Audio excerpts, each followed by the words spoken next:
Irmãos queridos, nesta noite eu quero pregar a palavra do Senhor com o tema uma igreja relevante em coisas relevantes. Amém? Uma igreja relevante em coisas relevantes. Mateus capítulo 25, versículo 31. Quando vier o Filho do Homem na sua majestade, e todos os anjos com ele, então se assentará no trono da sua glória, e todas as nações serão reunidas em sua presença, e ele separará uns dos outros, como o pastor separa dos cabritos as ovelhas. E porá as ovelhas à sua direita, mas os cabritos à sua esquerda. Então dirá o rei aos que estiverem à sua direita: vinde, benditos de meu Pai, entrai na posse do reino que vos está preparado desde a fundação do mundo. Porque tive fome e me destes de comer, tive sede e me destes de beber, era forasteiro e me hospedastes, estava nu e me vestistes, enfermo e me visitastes, preso e fostes ver-me. Então perguntarão os justos: Senhor, quando foi que te vimos com fome e te demos de comer? Ou com sede e te demos de beber? E quando te vimos forasteiro e te hospedamos, ou nu e te vestimos? E quando te vimos enfermo ou preso e te fomos visitar? O rei respondendo lhes dirá: em verdade vos afirmo que, sempre que o fizestes a um destes meus pequeninos irmãos, a mim o fizeste. Então o rei dirá também aos que estiverem à sua esquerda: apartai-vos de mim, malditos, para o fogo eterno, preparado para o diabo e seus anjos. Porque tive fome e não me deste de comer, tive sede e não me deste de beber, sendo forasteiro não me hospedastes, estava nu, não me vestistes, achando-me enfermo e preso, não fostes ver-me. E eles lhe perguntarão: Senhor, quando foi que te vimos com fome, com sede, forasteiro, nu, enfermo ou preso, e não te assistimos? Então lhes responderá, lê em voz alta agora: em verdade vos digo que, sempre que o deixastes de fazer a um destes mais pequeninos, a mim o deixastes de fazer. Versículo 46, em voz alta, leia: e irão estes para o castigo eterno, porém os justos para a vida eterna. Fecha os teus olhos. Ó Deus, nos ensina a tua palavra. Fala conosco nesta noite, usa a minha vida pela tua misericórdia, Senhor. Queremos ser ministrados aqui para sermos uma igreja relevante. Nos ajuda, nos ensina, direciona, Senhor, através da tua palavra e do teu Espírito, Senhor. Move-te sobre nós com a tua presença, em nome de Jesus. Amém e amém, Senhor. Amém? Pode se sentar, por favor.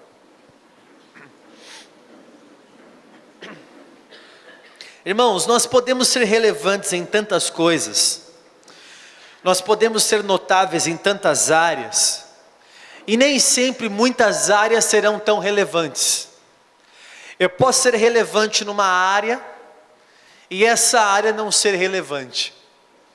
Eu quero explicar isso, dando alguns detalhes para vocês, que Deus ministrou, eu tenho certeza que foi o Espírito Santo, porque foi uma enxurrada. Eu acho que eu nunca digitei tão rápido na minha vida, sem parar, sem corte, uma coisa que Deus estava ministrando no meu coração, e eu digitando no meu computador essa palavra que eu vou ministrar para vocês.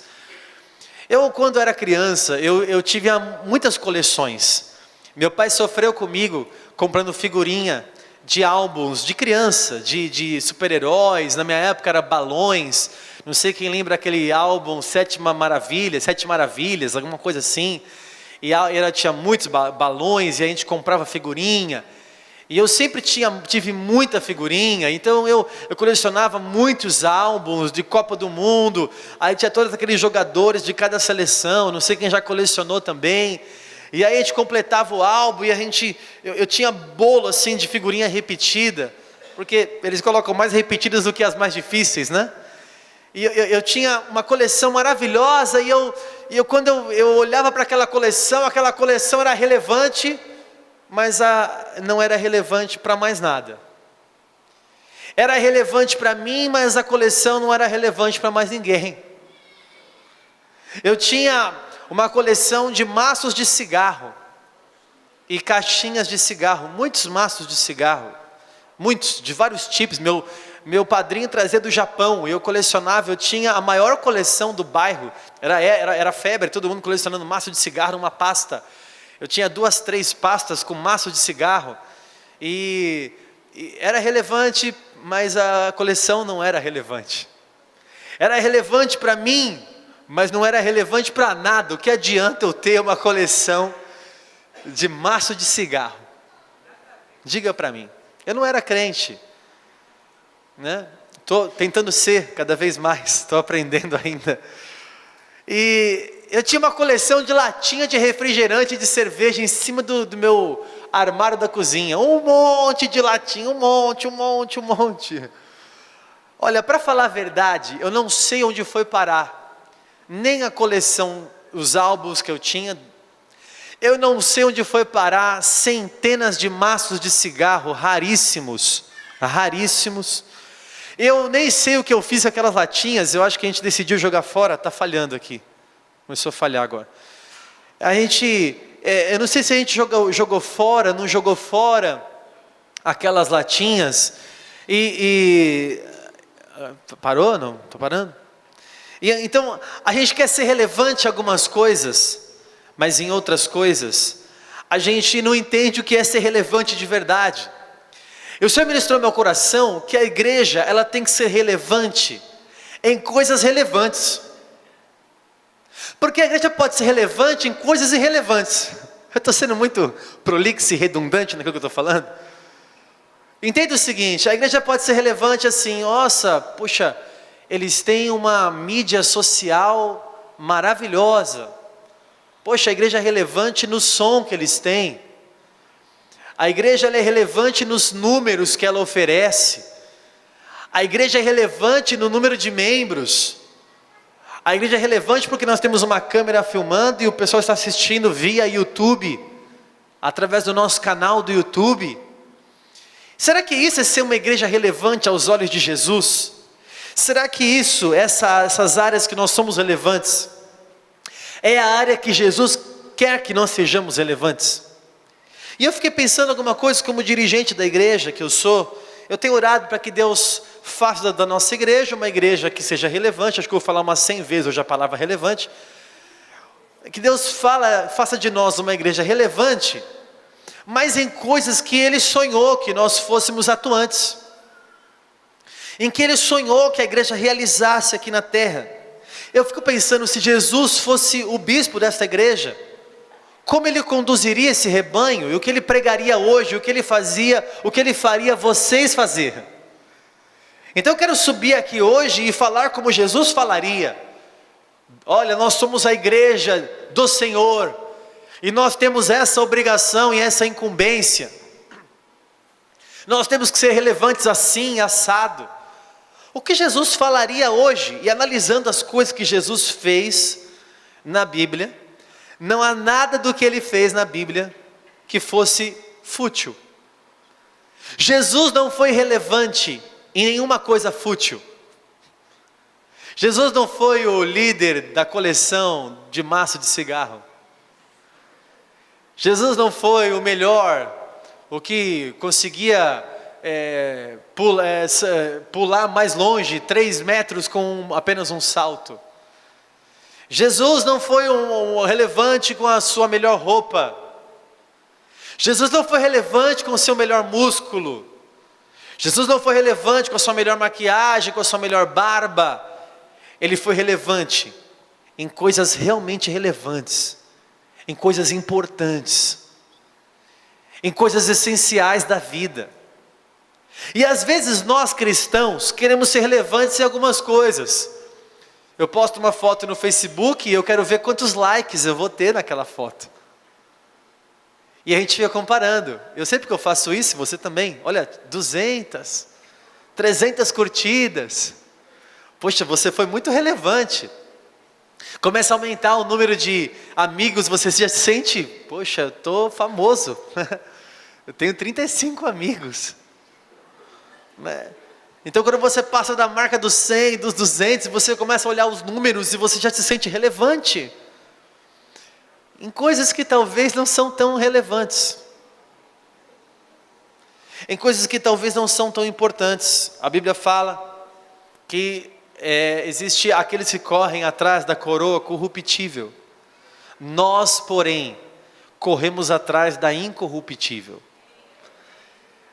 A nossa esperança e a nossa relevância está em buscar coisas realmente importantes que valem a pena. Que valem a pena, porque senão vai acabar a nossa vida e a gente não conseguiu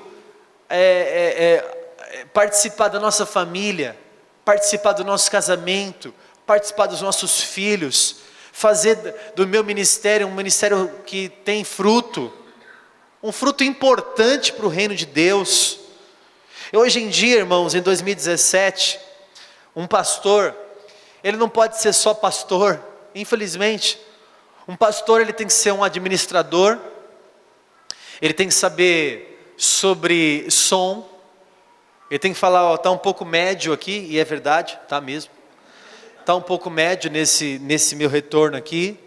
Ele tem que saber sobre contas bancárias. Ele tem que saber sobre maquininha da Cielo, negociar lá a taxa de juros com a maquininha da Cielo. Ele tem que saber sobre estrutura de som, de acústica. Ele tem que saber de pintura. Ele tem que saber de microfone. Ele tem que saber de coisas que Jesus não precisava saber.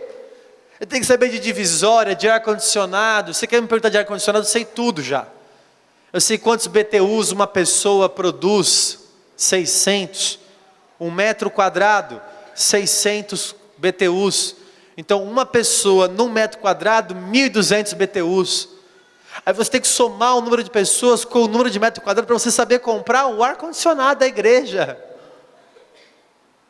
Hoje um pastor, ele tem que aprender coisas. E aí eu acho que Jesus olha para nós pastores e diz assim para a gente: eu não formei você especialista em ar-condicionado. Eu não quero que você dê fruto com a melhor negociação, com as divisórias da igreja. Eu quero que você seja um pastor que eu sonhei que você fosse. Que você faça as coisas mais importantes. Que você cuide das coisas mais importantes. E nós, igreja, podemos muito facilmente nos relacionar com as coisas de Deus do que com o próprio Deus. Fazer as coisas que eu acho que eu estou fazendo para o reino, e o Senhor vai falar para nós: isso não tem nada a ver com o meu reino. Tudo que você está fazendo talvez seja importante, mas não é do meu reino. Ah, mas temos que fazer isso, temos que fazer aquilo, temos que fazer. O pastor Luiz colocou muito bem hoje de manhã no culto, né? Dizendo que Deus não precisa de ar-condicionado. Ah, Deus não precisa de ar-condicionado. Não precisa, mas o povo quer ar-condicionado. Uma pessoa que ela quer vir na igreja, ela quer saber se tem pequeninos, ela quer saber se tem ar-condicionado, se tem um banheiro limpo, com sabonete, ela quer saber se tem um berçário, ela quer saber se tem uma cadeira confortável, se o pastor é bonito, essas coisas. Né? Tô brincando. Mas o que realmente é relevante? O que seria relevante para um pastor? Eu quero ministrar um pouquinho, antes de eu continuar aqui, porque facilmente a gente pode ser levado a fazer coisas que não era para fazer. E aquilo que um cristão deveria fazer, talvez a gente não está fazendo. Você como cristão, está fazendo o que a Bíblia manda fazer, ou o que a Bíblia não manda fazer? Bispo, eu pintei a igreja, esses dias pintaram, né? Glória a Deus, a equipe da manutenção deu um trato lá em cima, pintou, ficou lindo. Ah, pintei a igreja, bom, legal. Ah, bispo, lavei a igreja, varri, puxa, bacana. Recolhi a oferta, abri a igreja, abri o culto. Será que é tudo isso que é para fazer? Como um cristão deve se comportar? Antes de eu falar como um cristão deve se comportar, eu quero ensinar para você o contexto do texto que eu li. O que tem a ver o texto que eu li? O texto que eu li é o grande julgamento. Vamos, o comecinho do 31 ao 34, deixa eu dar para você uma explicação desse texto. São palavras do próprio Senhor Jesus que nos revela um pouco do que vai acontecer naquele dia, de verdade. Então no versículo 31 ele fala assim, olha, quando vier o Filho do Homem é uma expressão para falar de Jesus, né? Quando vier o Filho do Homem na sua majestade, então todos os anjos estarão com ele. Olha que maravilhoso vai ser aquele dia, ou não, para alguns. E ele vai se assentar no trono da sua glória, e todo mundo contemplará a sua majestade e o seu senhorio. Todo olho verá, porque é uma das maiores promessas do Senhor que ele voltará. E quando ele voltar, todos os anjos estarão com ele, e vai ser notável a volta dele. E todo mundo verá, porque no versículo 32 fala que todas as nações serão reunidas em sua presença. Todas as nações serão reunidas na presença gloriosa e majestosa de Jesus, quando ele vier com todos os seus anjos. Ele veio pobre, nasceu numa manjedoura, viveu em Nazaré, nasceu em Belém, viveu em Nazaré. Viveu como os pobres, lá com os pescadores da Galileia. Mas na segunda vinda dele, irmão, ele voltará com a sua glória. Ele voltará com os seus anjos. E todas as nações estarão reunidas, vendo e olhando a majestade e o resplendor do Deus verdadeiro. E ele separará uns dos outros. O Senhor Jesus aqui nos dá uma informação muito importante do que vai acontecer naquele dia, e é bem literário, é bem claro, que ele vai separar uns dos outros, como o pastor separa dos cabritos as ovelhas. Então o pastor, ele tinha o costume, aqui Jesus está falando para os judeus, que trabalhavam também com o campo, ele dizia o seguinte, assim como o pastor separa bodes, cabras e cabritos, separa dos cordeiros, das ovelhas, dos cordeirinhos, assim como o pastor faz isso, Deus também vai fazer. Naquele dia ele vai separar, e ainda um detalhe, olha o versículo 33, as ovelhas à direita, e os bodes e cabritos à esquerda. Há uma informação aqui interessante, né? Direita e esquerda, não tem nada a ver, não fica pensando você que é canhoto, está em pecado, alguma coisa assim, não tem nada a ver. Mas é uma informação importante, que à direita estará os justos, à esquerda os ímpios. E no versículo 34, para encerrar essa introdução aqui, ele dirá o seguinte, o rei dirá o seguinte, aos que estiverem à sua direita, vinde, benditos de meu Pai, entrai na posse do reino que vos está preparado desde a fundação do mundo. Olha que informação maravilhosa que Jesus nos dá, que lá na fundação do mundo, o Senhor preparou este reino que estamos vivendo, em um outro que nós vamos viver. Olha o que o Senhor fez. O Senhor preparou esse reino, mas junto com a fundação do mundo, Ele preparou um outro reino, preparado para quem? Para os justos, para as ovelhas. E Ele falará uma frase aos nossos ouvidos, que vai ser a frase mais relevante que você vai ouvir na sua vida. Vinde, benditos de meu Pai. Aleluia. Pode aplaudir mais forte aí, irmão. Ou você não quer ouvir essa voz?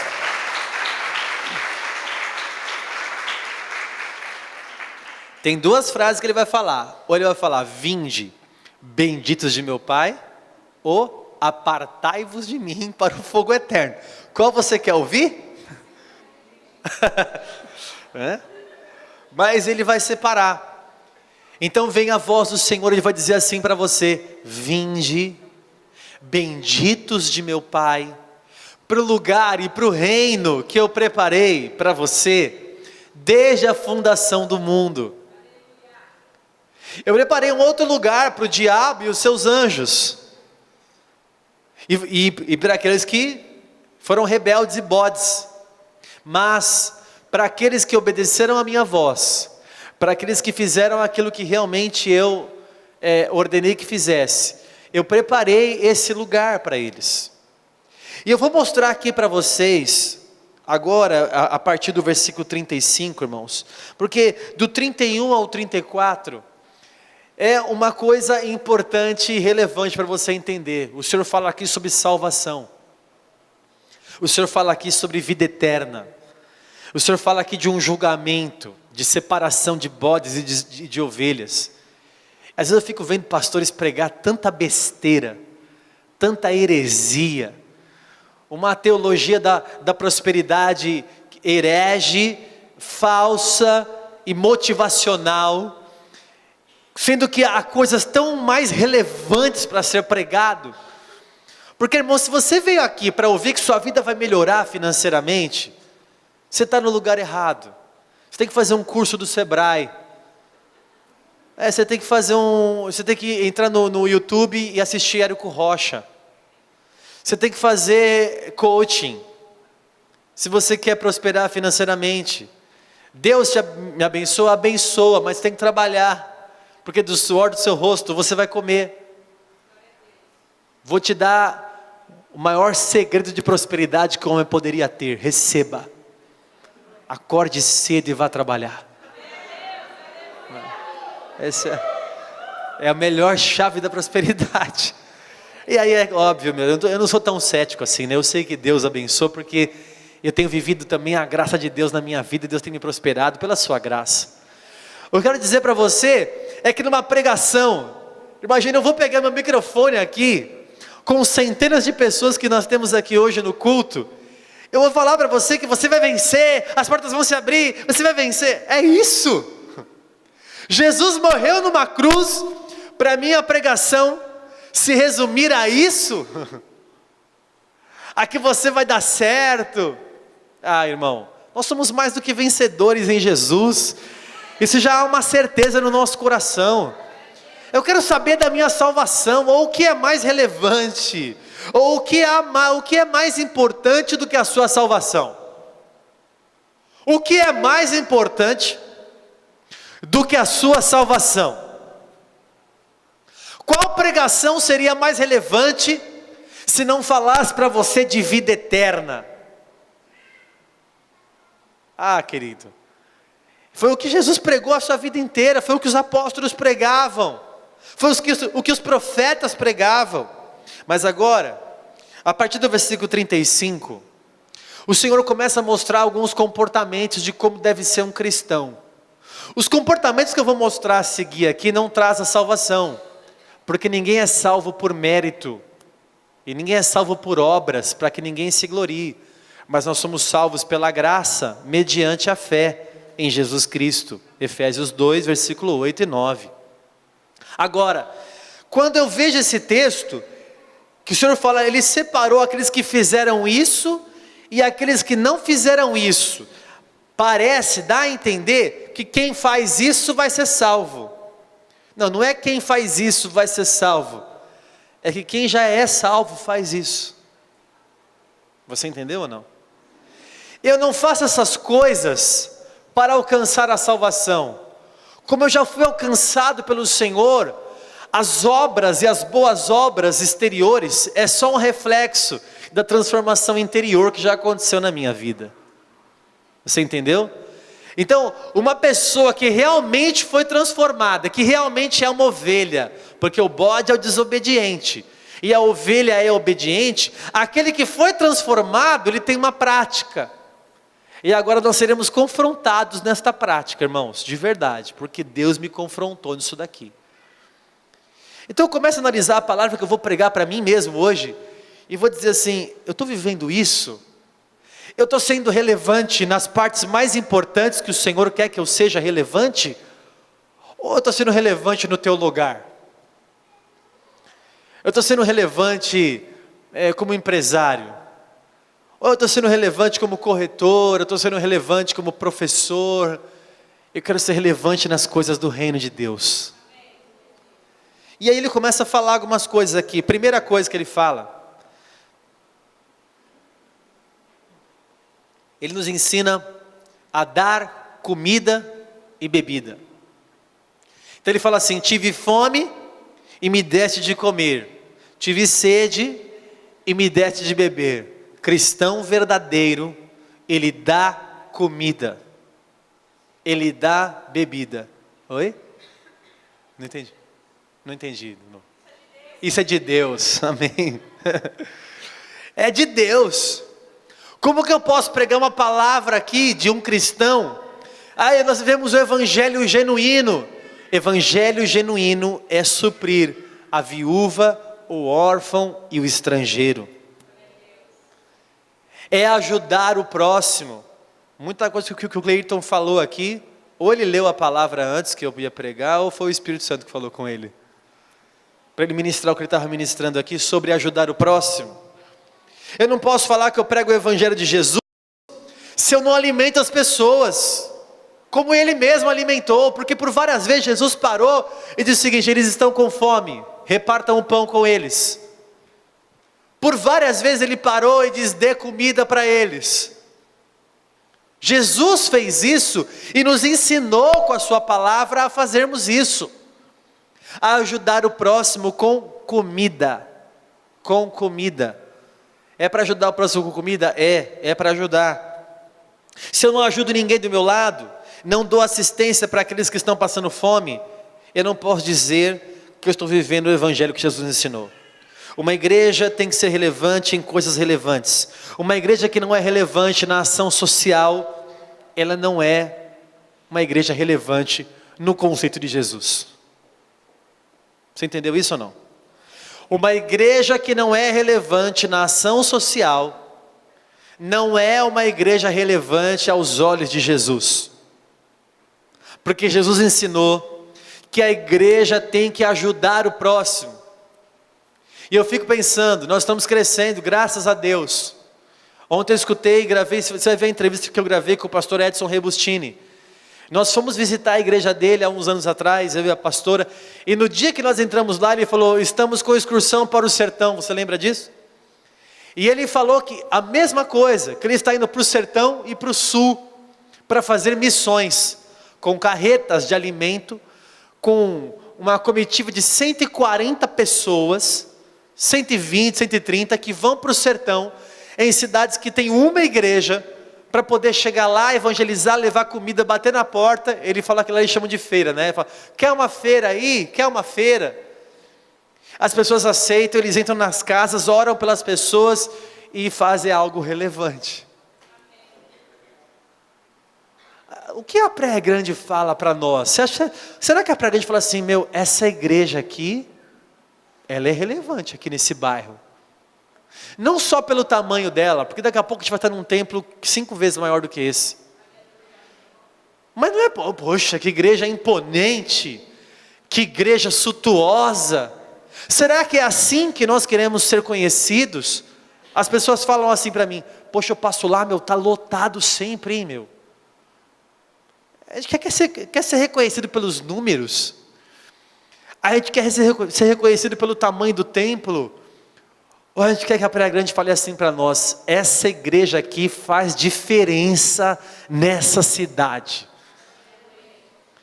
Eu quero que uma família diga assim: olha, essa igreja aí tal, da Guilhermina ali na Kennedy, ela é relevante aqui na minha casa, porque eu como através da oferta dela.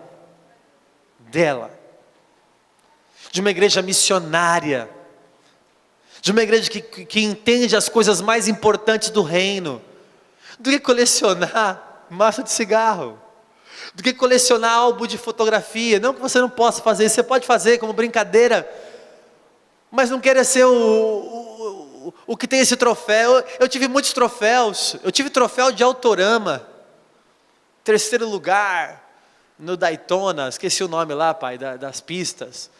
Tinha San Marino, Mônaco, 4º lugar, não sei aonde, a gente corria de Autorama. Tinha os troféus, nem sei cadê os troféus mais, sumiu os troféus. O que adianta? O que adianta? Eu quero ser relevante em coisas que o Senhor sonhou. Uma igreja que não é relevante com a viúva, com o órfão, com o estrangeiro, não é relevante para Jesus. Eu posso construir grandes prédios, ter bons resultados, mas se eu não aprender a cuidar de prédios que vão subir, Não adianta eu cuidar de prédios que vão ficar. Está na hora de a gente aprender isso. Pergunta: o quanto a igreja está sendo relevante no bairro que nós estamos? No aspecto ação social, o quanto a nossa igreja é relevante? Desculpe eu ler bastante hoje aqui, que eu escrevi muita coisa, eu estou lendo aqui para não esquecer de algumas coisas. O quanto você como cristão, esquece só, quando eu falo igreja, não é só a instituição. Eu posso combinar com o pessoal, reservar uma verba e falar isso aqui vai ser destinado para ação social. Eu estou falando do seu pessoal. Quando você vai numa pessoa e você vai lá e reparte o pão com ela. Você vai lá no lugar e diz assim: essa família está precisando, eu vou fazer uma compra para ela de R$50 que seja. É o máximo que eu posso fazer. Como um cristão faz. Como um cristão faz. Segunda coisa que ele nos ensinou: ser hospitaleiro. Fui forasteiro, era forasteiro e me hospedastes. Eu fiquei pensando algumas coisas hoje, e hoje em dia mudou muito, irmãos. É muito mais difícil, né? Comparado a alguns anos atrás, as pessoas serem hospitaleiras hoje. Hoje as casas são verdadeiras fortalezas. Ninguém confia mais em ninguém, de deixar ninguém entrar dentro da própria casa. As pessoas até preferem ir para apartamento hoje, não é porque gostam de apartamento não, é porque pesando na balança é melhor ter segurança. Então as pessoas estão no apartamento pelo quesito segurança, não é pelo quesito conforto, é por causa da segurança.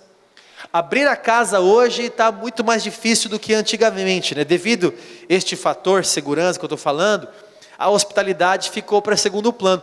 Mas não é só esse fator também não. É o fator individualista que nós nos tornamos hoje em dia. Crentes egoístas.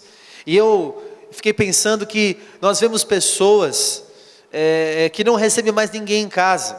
Eu vou ler uma frase que eu marquei aqui para vocês. Dificilmente vemos pessoas que recebem pessoas em casa.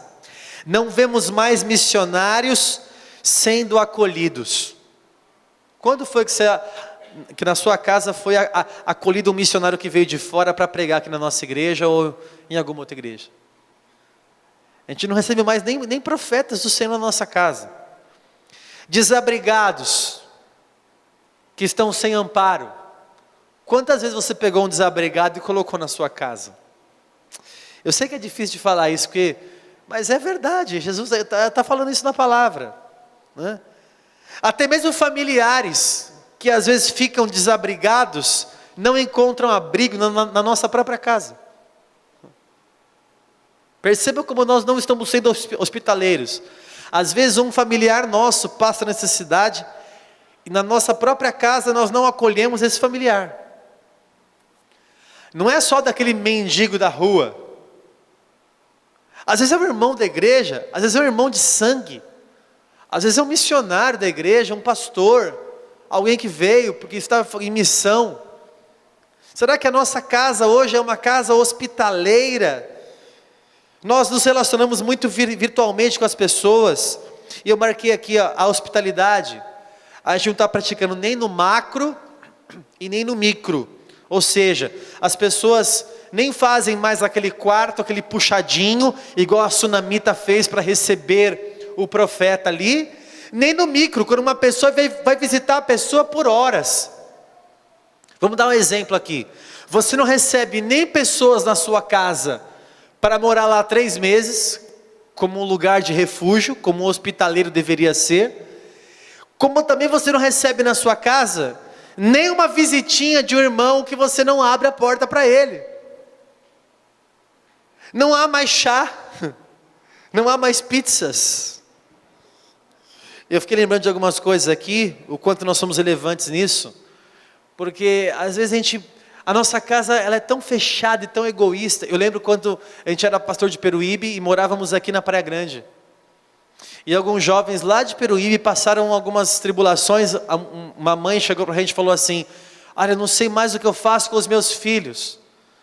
Minha filha está assim, meu filho está não sei o quê. E a gente pegou os jovens e trouxe para casa, para passar uma semana em casa. Lá de Peruíbe. Ó, vocês vão passar um intensivão lá na minha casa de discipulado. Ficaram na minha casa um tempo.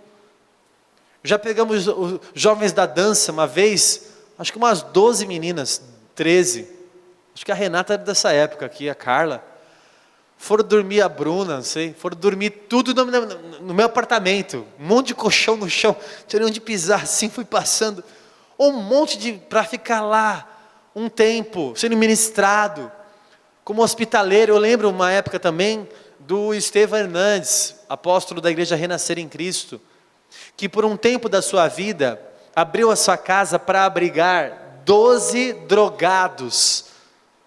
Você imagina isso, irmão? Na sua casa colocar ali 12 pessoas usuárias de droga, para restabelecê-los. Agora eu te pergunto de novo, o quanto você está sendo hospitaleiro?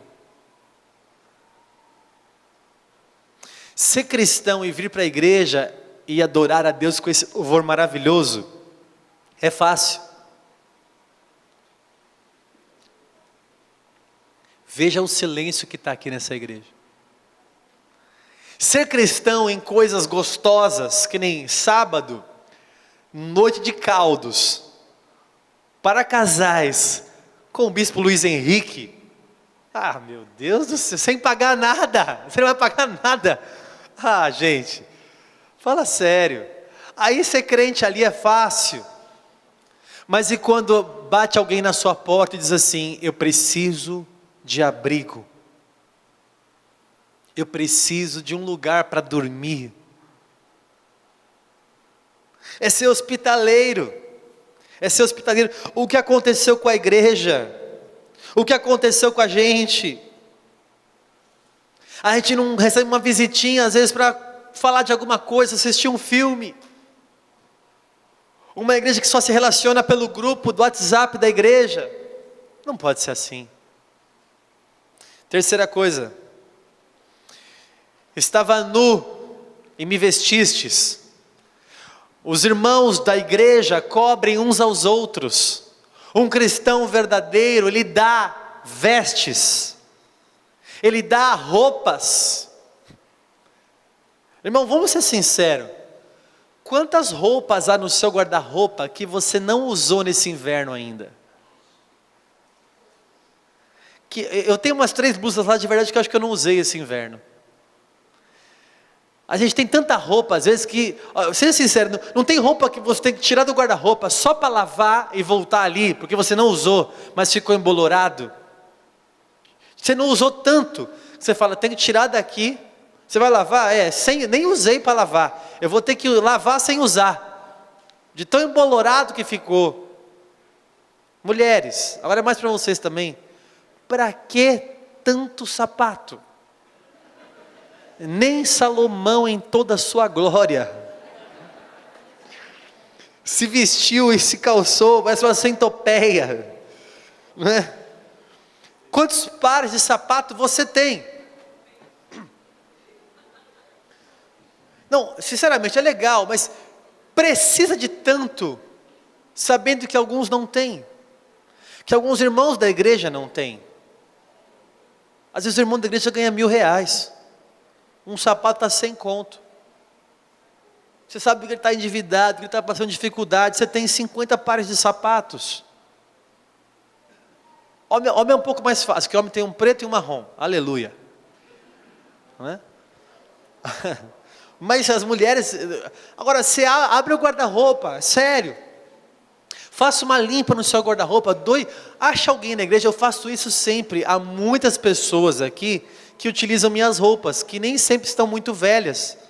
Às vezes não cabe em mim, às vezes aconteceu alguma coisa, às vezes eu não gosto um pouco, eu dou. E a pessoa, poxa, eu gosto. Não é?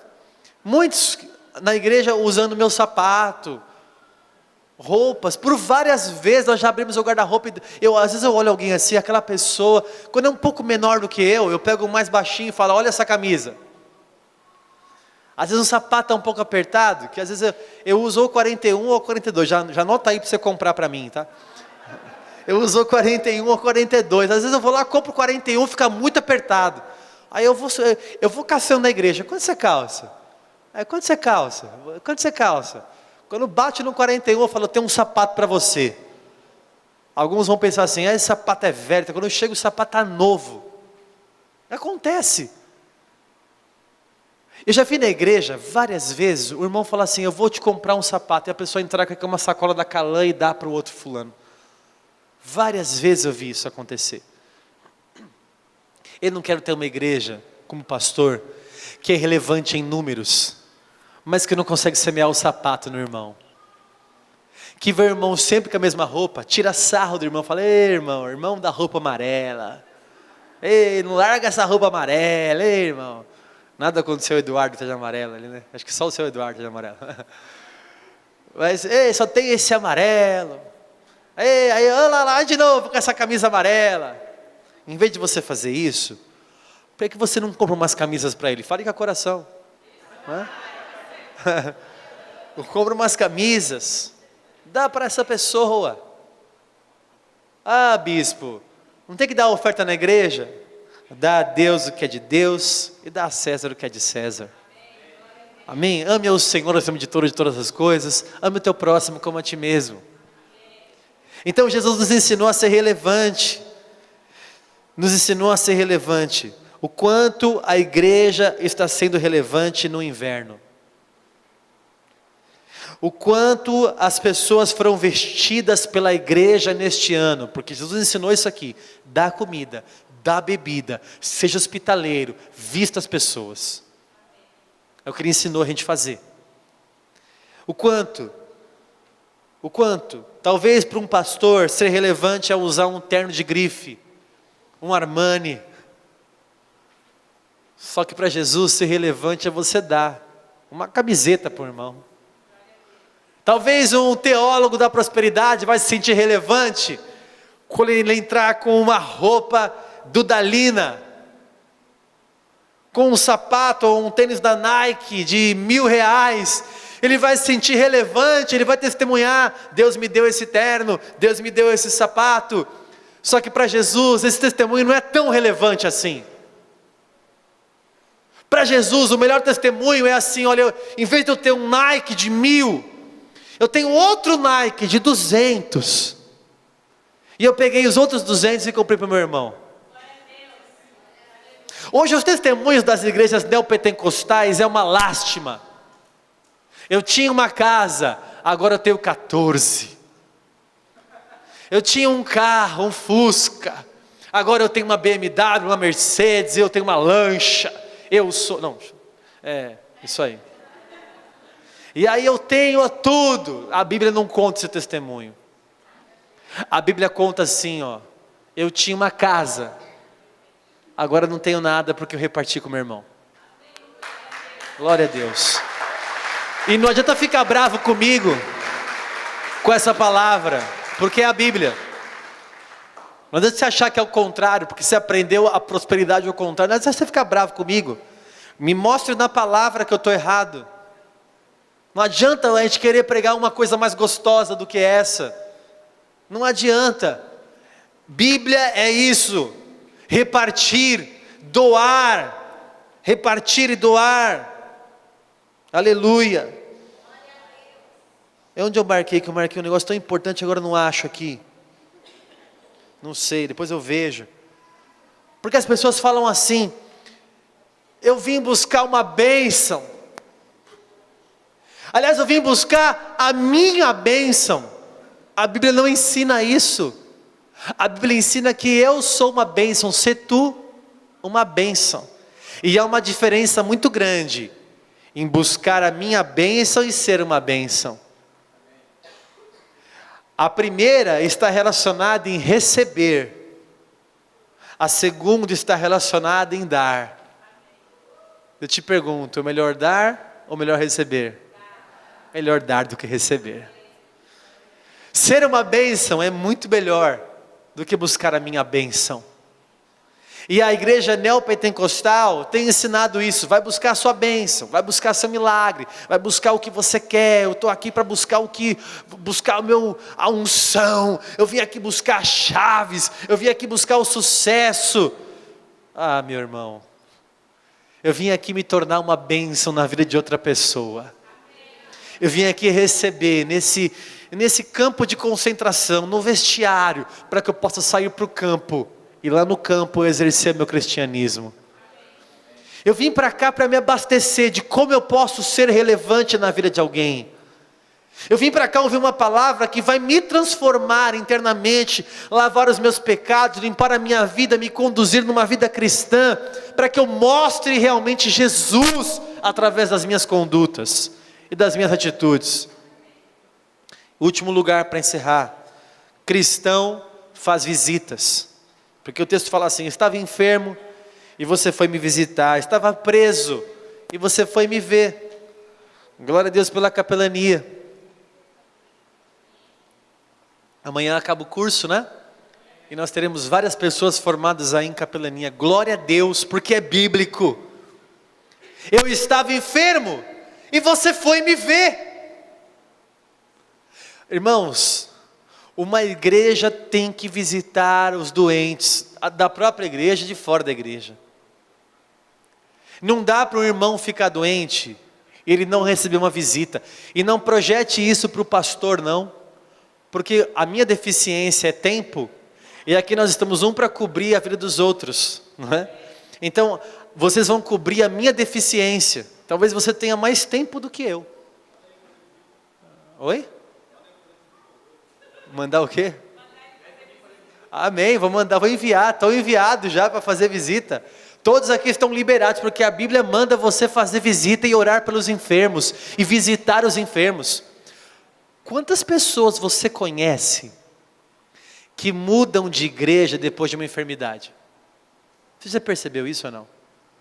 E elas vêm com um discurso assim, como a gente tem o encontro com os novos membros, várias vezes, eu já ouvi assim: eu fiquei doente, meu pai ficou doente, minha mãe ficou doente, meu filho ficou doente, e ninguém da igreja foi me ver. Me dá um temor, que eu penso assim: essa pessoa vai entrar aqui achando que a Cal vai vê-la quando ela ficar doente. E se não ensinar a igreja também não vai visitá-la. E ela vai sair daqui e vai para outra, vai falar assim: eu fui na igreja tal, fiquei doente, ninguém foi me ver. Estive na Cal, fiquei doente, ninguém foi me ver. Deixa eu dar um parênteses aqui. Quando você ficar doente, você tem que avisar. Porque nós não temos bola de cristal. Deu para entender ou não? Aí você fica lá, você não vem, 2 semanas que você não vem. Aí você fala: fiquei doente, operei. Operou, irmão? Nem estou sabendo. Eu não tenho bola de cristal para saber que você operou. Então você revela: eu estou doente. Agora, por exemplo, cadê o Luiz e a Laís? Não vieram? A Laís não está com dificuldade, não vai operar? Nós precisamos visitá-los. Dei um exemplo. A mãe do Davi teve o AVC, né, Davi? Nós precisamos visitá-la. O Rafael aqui, acabamos de ler agora. Eu não sei quem é o Rafael. Quem trouxe esse pedido aqui do Rafael? Você, Suzana? É amigo? É o quê? Está evangelizando ela e ela mora aqui perto. E olha, você está desesperado. Será que a gente não pode ir lá nessa hora de dor, ser uma igreja relevante na vida dela? O testemunho da Cris Bacarim, cadê a Cris Bacarim? Está aqui. Ela estava aqui no jantar, desculpa abrir, Cris, acho que você abriu para todo mundo, né? É bênção, né? Mas ela falou aqui assim no jantar: olha, a igreja foi tão relevante 2 vezes na minha vida. A primeira vez quando minha mãe ficou doente, e fomos visitar, e atendemos a Cris no máximo que poderíamos atender, e depois o Júnior sofreu um acidente, a igreja também foi visitar, o Moacir ficou lá no hospital. Cadê o Moacir? Lá, ficou lá no hospital, tal. Ela falou no jantar aqui: essa igreja foi relevante na parte mais difícil da minha vida. Eu acho, irmãos, desculpa ser, essa palavra não sei se está sendo boa, se não está sendo boa, é a palavra de Deus. Nós precisamos ser relevantes na vida de uma pessoa que está enferma. Porque não adianta nada a gente ter um bom louvor hoje, um pastor lindo como esse. Estou brincando, um som maravilhoso, uma câmera de 10 mil reais filmando o nosso culto. Um templo de 1.000 metros quadrados com ar-condicionado, nossas crianças estão lá jantando lá em cima, com uma janta maravilhosa. Nossa, que igreja relevante! E aí tem um irmão nosso que está doente, nós nem ligamos para saber como ele está. E achamos que isso é responsabilidade do bispo, e ele que faça isso. Irmãos, nós temos aqui 7 pastores, 4 presbíteros, mais de 20 diáconos. Precisa projetar para o bispo isso. Eu também faço. A gente vai, a gente visita, só que às vezes nem sempre dá para fazer. Talvez está no seu lado, no seu gruda, seu vizinho. Cristão faz visitas. Cristão faz visitas. Amém, irmãos? Aleluia. Conclusão, irmãos. Não é só enfermo. Desculpa voltar aqui agora. Estava preso. Você foi me ver. É engraçado isso daqui.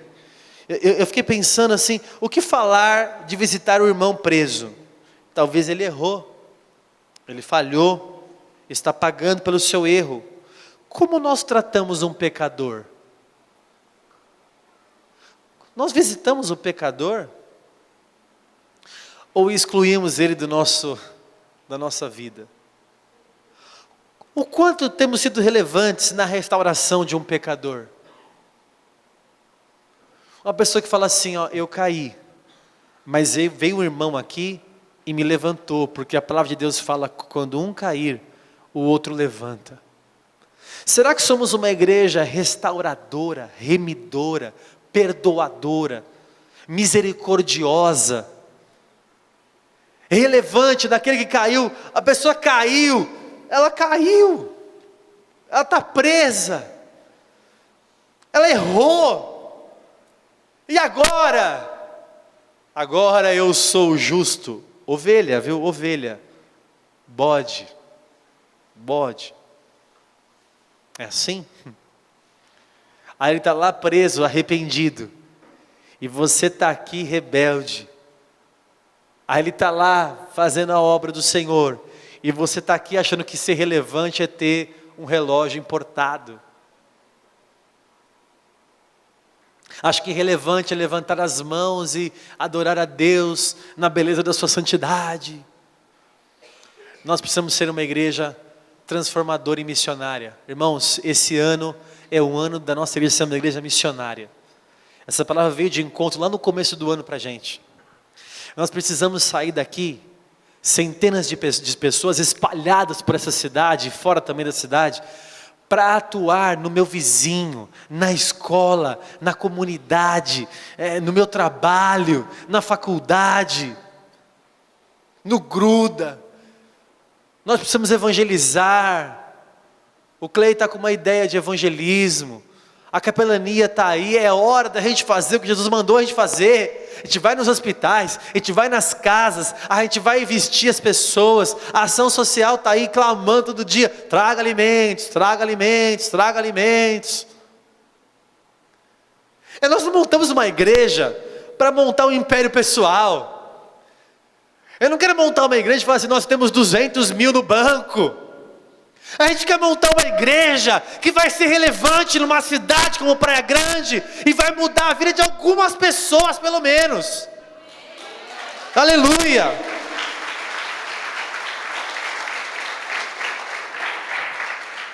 Eu não quero ser famoso.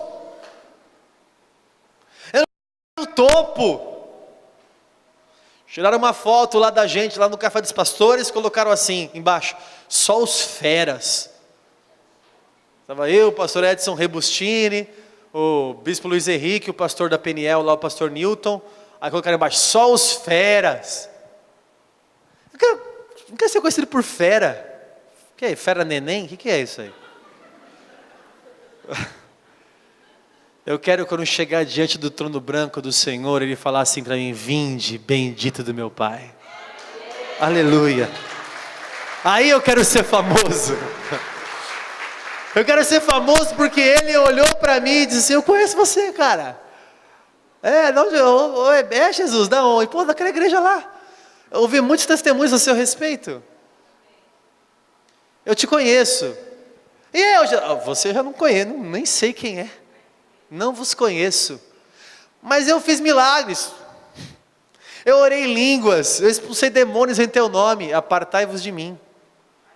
Eu não quero saber. Nem sei quem você é, não te conheço. Aí é complicado. Vou chegar aqui, olha, o teu lugar, irmão, se prepare, porque ele vai chegar a 10 mil, 15 mil, 100 mil curtidas, você vai ver. Pela projeção, a gente vai chegar. Chegar lá no céu, Senhor, você viu quantos likes? Pai, eu consegui muitos seguidores. Você viu aquele vídeo? Bombou, Jesus. Eu sou um youtuber. Blogueiro. Eu falo, nunca assisti o teu lugar. Nunca tive perto dele. Estava em casa falando com a pastora, eu desejo muito que o teu lugar glorifique o nome de Jesus. De verdade. Eu falei com a pastora em casa, falei, amor, eu preciso que aquelas palavras que eu fale ali glorifique a Deus, porque é uma linha muito tênue para me glorificar. Eu passando na Costa e Silva aqui, eu estou na Costa e Silva de um lado, umas mesas aqui, sendo aquele pessoal que tem um restaurante, uma irmã estava vindo de lá, ela atravessou para cá, falou, só um minutinho, deixa eu te dar um abraço, olha aí, deu um abraço, parabéns pelo teu lugar, o teu lugar está maravilhoso, estou ficando famoso, o que foi? Agora, aí eu vou ser relevante nisso.